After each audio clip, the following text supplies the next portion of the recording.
እንደኔ ሰላምዬ ደስታ ያስደሰተው እስኪ በላይክ ያሳየኝ። እውነት ለመናገር እስከ ዛሬ በለቅሶ በንዴት በብስጭት ምናምን ነበር ስናያት የነበረው። ነገር ግን ሰላምዬ አሁን ደስተኛውን ስላየኋት እኔ በበኩሌ በጣም ደስ ብሎኛል። ውድ ቤተሰቦቼ በዛ ላይ ቅዱስ ስላለፈው ነገሯ ሁሉንም ነገር ስትነግረውና ምንም ሳታስቀር ሁሉንም ስታማክረው በጣም ደስ በሚል ሁኔታ ነው የተቀበላት። እና ቅዱስንም ሳላደንቀው አላልፍም። በነገራችን ላይ ሌላ ውድ ቤተሰቦቼ አሁንም ቢሆን ሀና እየሄደችበት ያለው መንገድ እኔ ምንም ሊመቸኝ አልቻለም፣ በጭራሽ ሊገባኝም አልቻለም። አንድ የሚወዷችሁና የሚያፈቅራችሁ ሰው እያለ ከዛ እናንተ የምትወዱትንና የምታፈቅሩትን ሰው እናተዋወቅልኝ ብሎ መውሰድ ምን ያክል ውስጥን እንደሚሰብርና ስሜትን እንደሚጎዳ ጠፍቷት ነው እውነት ቤተሰብ? እስኪ እንደው እናንተ ሀሳብ አስተያየታችሁን አካፍሉኝ ማለት ነው። ወይም ኮመንት ሴክሽን ላይ አስቀምጡልኝ። እኔ የሀና ጉዳይ ግራ እያጋባኝ ነው። አንዳንድ ጊዜማ እንደው ካጠገቧ በሆን በጥፊ ሁሉ በያት ይለኛል። አሴረን ምን ያክል እየጎዳቸው እንደሆነ ሳስበው ማለት ነው። እውነት አላወቀችም፣ አልገባትም፣ ስለማይገባት ነው። እኔ እንጃ አንዳንድ ጊዜ በጣም ግራ የሚያጋባ ነው። ለማንኛውም ሰላም ቤተሰብ እንዴት ናችሁልኝ? ሰላም ናችሁ ወይ? በያላችሁበት ሰላማችሁ ብዝዝት ትረፍረፍ ይበልልኝ። ለዚህ ቻናል አዲስ ከሆናችሁ ፕሊዝ ሰብስክራይብ አድርጋችሁ የደወል ምልክቷን በመጫን ቤተሰብ ሁኑ፣ አበረታቱኝ። ነባር ቤተሰቦች ደግሞ እባካችሁን እንደው የላይክ ምልክቷን ጫን እንበሏት ማለት ነው። እና ቤተሰብ ሀና በጣም ነው ያናደረችኝ ሆነን ለመናገር። አሴር ደግሞ እስከ መቼ ድረስ እንደዚህ የራሱን ህይወትና የራሱን ስሜት ደብቆ የራሱን ህመም ደብቆ ለሀና ደስታ እንደሚኖር እኔ አላቅም።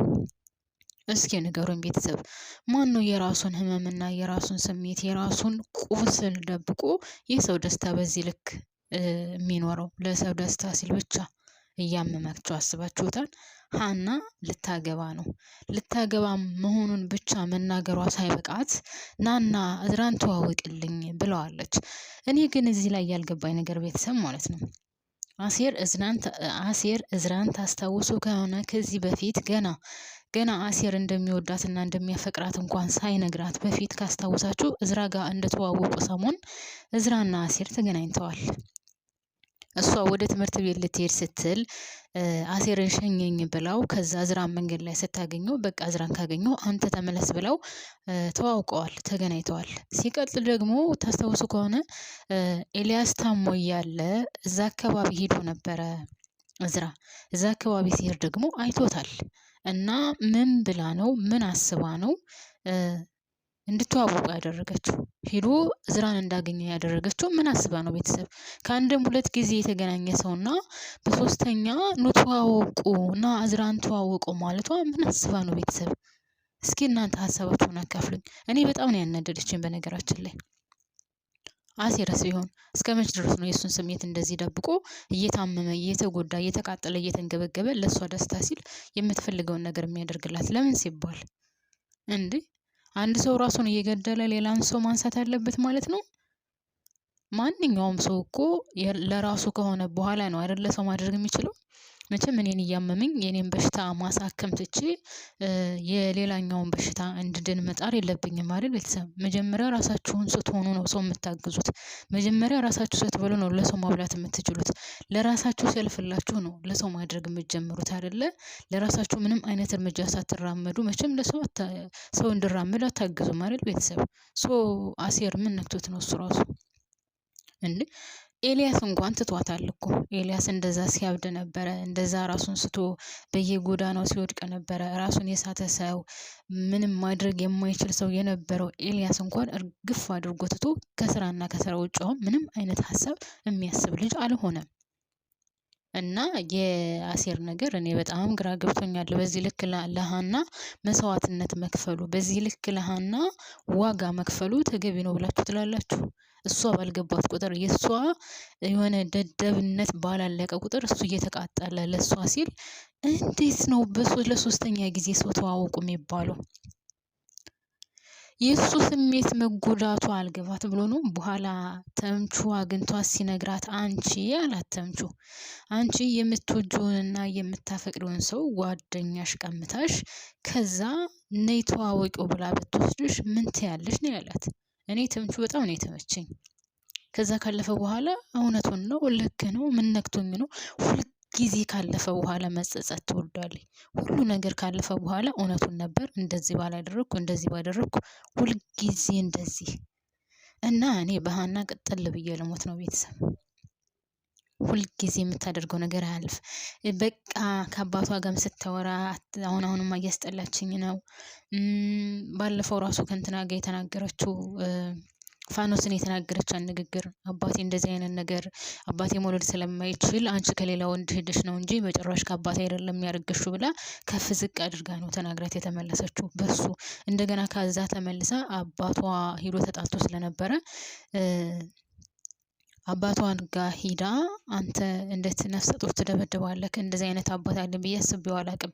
ታውቃላችሁ ግን አንዳንድ ጊዜ እንደዚህ አይነት ንግግሮች ቤተሰብ እንኳን አይደለም መከራውን አይቶ ያሳደጋት አባቷና ወላጅም ቢሆን እንኳን ያስከፋልና እዛ ላይ ራሷ ኖላዊን የተናገረችው ንግግር ሀና እኔ በጣም ነው ውስጤን የጎዳኝ። አንደኛ አሁን አቶ ኖላዊ ያለበት ሁኔታ ፈጣሪ ሆይ ልጅ ስጠኝ ለምን ልጅ አልሰጠኝም እያለ የሚጸጸትበት ነው። ገብቷችኋላ? ሀና ሂዳ አንተ ነፍሰ ጡር ደብድበሃል፣ እንደዚህ አይነት አባት መሆንህን አላቅም ነበር። እኔ ስላንተ ለካ ምንም ነገር አላቅም እና ካንተ ቤት አልቀመጥም፣ በቃ ቤተሰቦች ጋር እሄዳለሁ ማለት አስባችሁታል? ምን ያክል እንደሚያም አንድ ላልወለደ ሰው ግን እንደ ልጁ ላሳደጋት ልጁ ዛሬ ቤተሰቦቿን አግኝታ አንተ እንደዚህ አይነት አባት አይደለህም ለኔ፣ እንደዚህ አይነት ሰው መሆንህም አላቅም ወደ ወላጆች እሄዳለሁ ብላ ብድግ ብላ ስትሄድ ምን ያክል ውስጡ እንደሚያመው፣ ምን ያክል ስሜቱ እንደሚነካ፣ ምን ያክል ህመም እንደሚሰማው እርግጠኛ ነኝ ሁላችንም ይጠፋናል ብዬ አላስብም። እና ሀና ለምታደርጋቸው ነገሮች፣ ለምትናገራቸው ንግግሮች፣ ለምታደርጋቸው ስራዎች እኔ ጭራሽ የምታስብ ሴት አይደለችም። እውነት ነው የምላቸው ቤተሰብ በጭራሽ። እና አሁንም ቢሆን አሴርን ግዴታ ዝራን ካልተዋወቅክ ብላ እንደውም እኮ ዝራ ምን አላት እንዴ? እሱን እኮ አውቀዋለሁ ከዚህ በፊት እኮ አግኝቼዋለሁኝ አላት። እና መገናኘታችሁን አላቅም ነበር ነው ያለችው። ሲቀጥል አሴር ራሱ ለምንድን ነው የምትሄደው አንተ ውስጥህን እያመመህና እየተጎዳህ ለምን ትሄዳለህ ብሎ ተምቹ ሲጠይቀው ምንድን ነው ያለው? ለሀና ደስታ ስል ምንም ነገር ማድረግ ወደኋላ አልልም ነው ያለው። እና በጣም ነው የገረመኝ። ለማንኛውም ሀና መች እንደምትስተካከል አላቅም። ያም ሆነ ይህ አሴርም ለሀና ስትል በዚህ ልክ መጎዳት አለበት ብዬ አላስብም። የኔ ሀሳብ ነው። እንግዲህ አንተ ታውቃለህ ከራስ በላይ ነፋስ ነው ተብሏል አለ ቤተሰብ። ሌላው የሰላምዬ ደስታ ነው። እንግዲህ ሰላምዬ በጣም ደስ ብሏታል። ከቅዱስ ጋር ተስማምታለች። ስላለፈው ነገር ወይም ስላሳለፈችው ነገር ከአስከፈ አስረድተዋለች። እሱም አሜን ብሎ ተቀብሏታል። ቅዱስን ሳላደንቀው አላልፍም። በነገራችን ላይ ቤተሰብ ባለፈው ነገር ምንም ነገር እኔ ወደ ኋላ መለስ ብዬ አላስብም። ብዙ ነገሮችን አሳልፍሽ ይሆናል።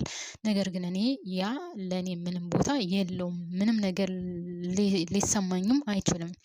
አንቺ ለኔ ማለት ሴት ነሽ ከሴቶች በላይ። ስለዚህ አንቺነትሽን እንጂ ያለፈ ማንነትሽን ወይም ያለፈ ታሪክሽን አይደለም ያቀረብኩት ሲላት እኔ እግዚአብሔርን በጣም ነው ደስ ያለኝ ቤተሰብና የሁሉም ማስተሳሰብ እንደዛ ቢሆን በጣም ደስ ይላል። እና እሷን በጣም ደስ ብሏትኝ እውነትህን ነው ያለችው። እውነትህን ነው ተቀብለኸኛል፣ ያለፈ ማንነቴን ሰምተህ ምንም አልመሰለም ስትለው በጭራሽ ምንም አልመሰለኝም ነው ያላትና እኔ እውነት በጣም ነው ደስ ያለኝ ለሷ። ሲቀጥል በደስታ መታ ለእናቷ ነግራታለች። እንደዚህ ብዬ ስላለፈ ታሪክ ነግሬው ነበር፣ ነገር ግን በደስታ ተቀብሎኛል፣ ስለዚህ በጣም ደስ ብሎኛል ብላ ለእናቷ ሁሉ እያማከረቻት ነበርና እግዚአብሔር ይመስገን። እንግዲህ ከቅዱስ ጋር ያለውም ግንኙነት እንደዛ ነው ማለት ነው። ሲቀጥል እዝራ አባቱ ነፍሰ ገዳይ እንደሆነ ቤቲ ስትነግረው በጭራሽ ሊያምን አልፈለግም። እንደውም አንገቷን አንቆ አባቴ በጭራሽ ነፍሰ ገዳይ አይደለም፣ ስለዚህ አርፈሽ ብትቀመጪ ይሻልሻል እያለ የጮህባት ነበር። እሷን ብትሆን እህቷን አስጥላለሁ ብላ እንደገና ሌላ ነገር ነው የገባችው ማለት ነው። እንግዲህ ሄዶ አንተነህ ገዳይ አንተነህ ሆይ ብሎ ይጮህበታል። ያው እንግዲህ ምን እንደሚያደርጋት አላውቅም። በነገራችን ላይ ቤቴን አቶ ቃላም ምናልባትም ሊገላት ይችላል፣ አስቀድሞ አይታወቅም። እንደው ፖሊስ ቶሎ ብሎ ወይዘሮ ሜላትን እና እሱን ይዞ እስር ቤት ካላስገባቸው በስተቀር ቤቴን ይገላታል ብዬ ነው የማስበው። ምክንያቱም አሁን እዝራ በጣም ተናዷል። ሰው ሄዶ ከአባቱ ጋር ግርግር መፍጠሩ የማይቀር ነው። ስለዚህ ቤቲ ፈጣሪ ይሆናት ማለት ነው። ውድ ቤተሰቦቼ ሌላው እንደው አሁንም ቢሆን ምናሴን ሳላደንቀው አላልፍም። ምናሴ ለቤቲ ያደረገው ነገር በጣም የሚገርም እርዳታ ነው ያደረገላት በሚችለው መጠን እና ልክ እህቶቹን በሚያይበት መንገድ እና እህቶቹን በሚመለከትበት መንገድ ነው ቤቲን የተመለከታትና እኔ ምናሴን ሳላደንቀው አላልፍም ማለት ነው። ሲቀጥል ውድ ቤተሰቦቼ አሁን የአቶ ድማሙ የአቶ መስፍን ወንድም እንግዲህ ያው የአንተነህ ገዳይ ሆኗል። እናም ወደ ሀገሩ ሄዷል። አሁን ድማሙን ከሀገር ወደዚህ ያመጡታል ወይስ ወይዘሮ ሜላትና አቶ በቃሉ ታስረው ያው ምርመራው ይካሄዳል? እናንተ ምን ትላላችሁ? እስኪ ሀሳብ አስተያየታችሁን አካፍሉኝ። እኔ በበኩሌ እሱን ያመጡታል። ያው ምክንያቱም ወይዘሮ ሜላትም ገዳይ አይደለችም፣ አቶ በቃሉም ገዳይ አይደለም። ስለዚህ እውነታው ግዴታ መውጣት አለበት ብዬ አስባለሁኝ። ሶ ምናልባት እሱ መጥቶ እጁን ሊሰጥ ይችላል፣ አይታወቅም። ነገር ግን አንተነህ ሞቷል ተብሏል። ግን አንተነህ ሞቶ ተቀበረ? ቀብርም አላሳዩን። ቀብር አሳዩን እንጂ እናንተ አንተነህን ገላችሁ ስትቀብሩ እንዴ! ዝም ብሎ ሞተ ተብሎ እንትን ይባላል እንዴ?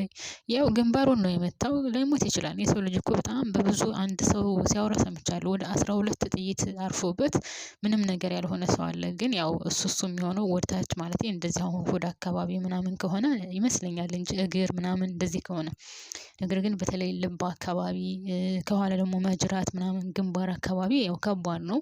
ሶ ግንባሩ ላይ ነው የመታው። ምናልባትም አሁን ሞቶ ሊሆን ይችላል፣ አይታወቅም። ግን እኔ ድማሙ ነፍስ ገዳይ ባይሆን በጣም ደስተኛ ነኝ። ሆነን ለመናገር ወደ ቤተሰቦቼ ድማሙ ነፍስ ገዳይ ባይሆን ለኔ ምርጫዬ ነው። ለማንኛውም ወደ ቤተሰቦቼ እኔ እዚህ ላይ አበቃለሁ። ስወዳችሁ ላይክ አድርጉ።